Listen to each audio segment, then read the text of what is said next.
Did Erika Kirk just telegraph to the entire world that she doesn't believe that Tyler Robinson shot her late husband, Charlie Kirk? Take a listen. Do you think they've caught your husband's killer? So, something I'm so grateful for is that we have one of the most incredible teams for this case. I would never wish it upon anybody to have to go through what we are going through. To have seen the autopsy report, to have seen the different evidence portions that have been collected, I trust our team. So she's asked a yes or no question whether or not she believes her late husband's shooter has been caught, and she gives essentially what is a pretty non-committal answer about all of this. She's basically saying that she's seen the autopsy and that she trusts her team.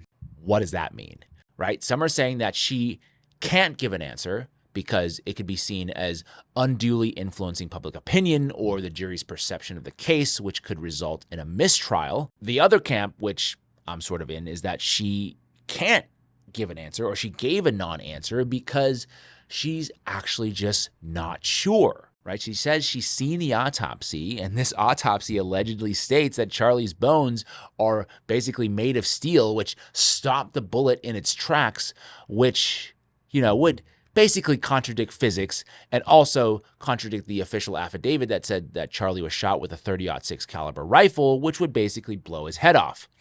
But she can't say that, so that's the kind of answer that she chooses to give. Now, there's another moment, very interesting, in her Fox News sit-down with Jesse Waters, that inadvertently exposes Turning Point USA for lying. Take a listen. How did you find out Charlie had been shot? Was at my mom's doctor's appointment. I have my phone and I see the video come in of him flinging out the hats. And I said, Mom, look, it started. So we saw the hats being flung. I put my phone down and it was on silent, so I had no reason to look back at it. When I moved my mom, I went back to grab my phone, and that's when Mikey started calling me. Called me within seconds. She said that Mikey called her within seconds, which does line up with this clip of Mikey McCoy, Charlie Kirk's chief of staff, picking up his phone as soon as Charlie was shot. We talked about this a couple weeks ago and about how bizarre and weird it was, his reaction, not running, not jumping to Charlie's aid, but instead making an immediate phone call, kind of like he knew that things were about to go down. Not saying he did, but that's what it looked like. And this led to the TPUSA folks responding, saying, no, Mikey was actually not on the phone. They're alleging that he was on the phone immediately. He was not. He was taking social videos, which he would send to our group chat, which we would then put on Charlie's social while the event was happening, so you could see like the crowd come in or his interactions. And we were only 2 questions into this event, so he was still getting it out to all the chats he needed to do, which he did at every event.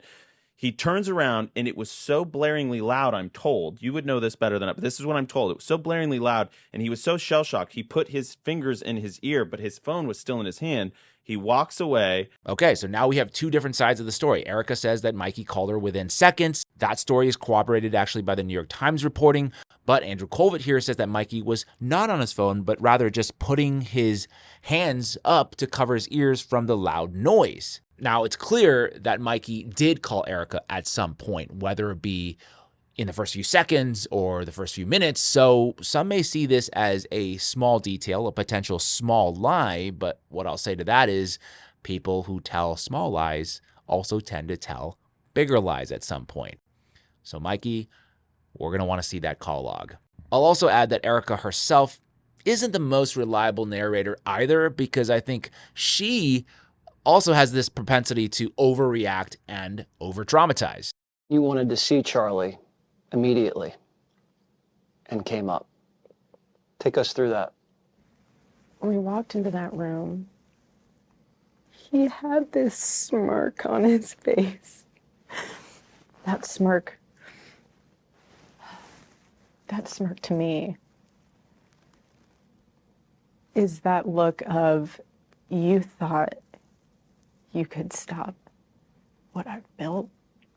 You thought that you could end this vision, this movement, this revival. You thought you could do that by murdering me.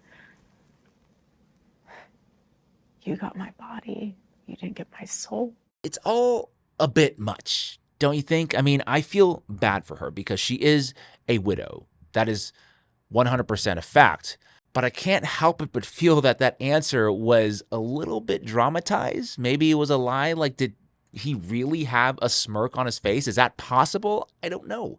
So here is an interesting perspective that I want to share that I think summarizes very well where I'm at with the whole Erika Kirk situation.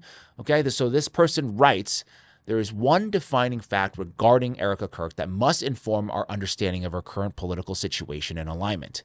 She has not attacked or criticized Candace Owens. She hasn't even instructed Andrew Colvett, who I perceive as her lieutenant, to criticize Candace Owens. And yet, she has received widespread praise from many suspicious and potentially nefarious characters within TPUSA while being subjected to rumors and innuendo spread by many of the same persons who follow Candace religiously. Now, I don't follow Candace religiously, but I would put myself in that category of someone who has criticized Erika or at least found her behavior to be a little bit weird. Now, continue on. The same rumors and innuendo, however, are being spread by those who attack Candace. It is this fact, combined with Erika's silence on the Candace matter, that provides what I believe is the key to understanding what is really going on. Most of the innuendo directed at Erika is just smoke.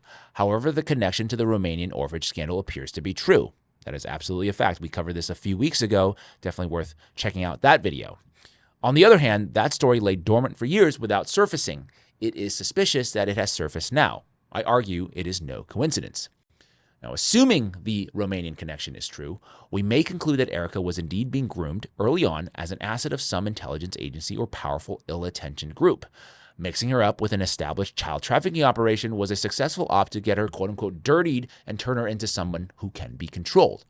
The plan of the controllers was to indeed install Erika as the CEO of Turning Point USA in the wake of Charlie's death. She was an asset that those responsible for the assassination believed they could control. But Erika's silence on the Candace matter has spooked her controllers. They are deeply worried that their asset is no longer cooperating. Hence, she's being praised and supported by the bad actors within, while simultaneously, dirt from her past is being leaked by the bad actors without. That, I think, is an important point to pause on, because people like myself, I often see myself as telling stories that I believe to be true. But one thing to always keep in mind is, where are these stories coming from? Why is this information coming out right now? And is it being psyoped by people who maybe have a bigger goal in mind? That is something always really important when we take in information and when we analyze what is the bigger context. So just wanted to pause, make sure you guys understand that. That is super, super important. Okay, so yes. Take care in spreading such dirt. If my analysis is correct, Erika Kirk remains loyal to her dead husband and is fighting for her independence from her controllers. The internet rumors are a warning aimed squarely at her. Her recent appearance with JD Vance, on the other hand, was a signal that Erika now enjoys the protection of certain very powerful people. Note that Candace Owens has praised Erika by implication only once. Candace has said nothing positive or negative about Erika since. This, too, is consistent with my analysis. Erika is attempting to walk a tightrope where her controllers remain uncertain whether she has fully turned against them. The moment they determine Erika cannot be controlled, they will endeavor to bring her down. So, there you go. Trust her or not, Erika Kirk, I think, is certainly the person to watch as this story continues to unfold. My name is James Lee. This is the 5149 Show. Tell me, what do you think? Do you trust Erika Kirk? Sound off in the comment section below. If you want to support my work, please take a second to like this video, share with as many people as you can, subscribe if you haven't already done so, and hit that notification bell so you can be the first to know when my next video drops. I've also launched a new merch store, which I think is pretty cool, so check that out. As always, thank you for your time, and I will see you in the next one. Sorry, guys. Just give me a second. It's the longest video I've watched of him. Just give me a second. Charlie was on a mission to save Western civilization. Mm-hmm. Did you know that's what you signed up for? You know, well, no, I didn't sign up for anything. I just married the love of my life.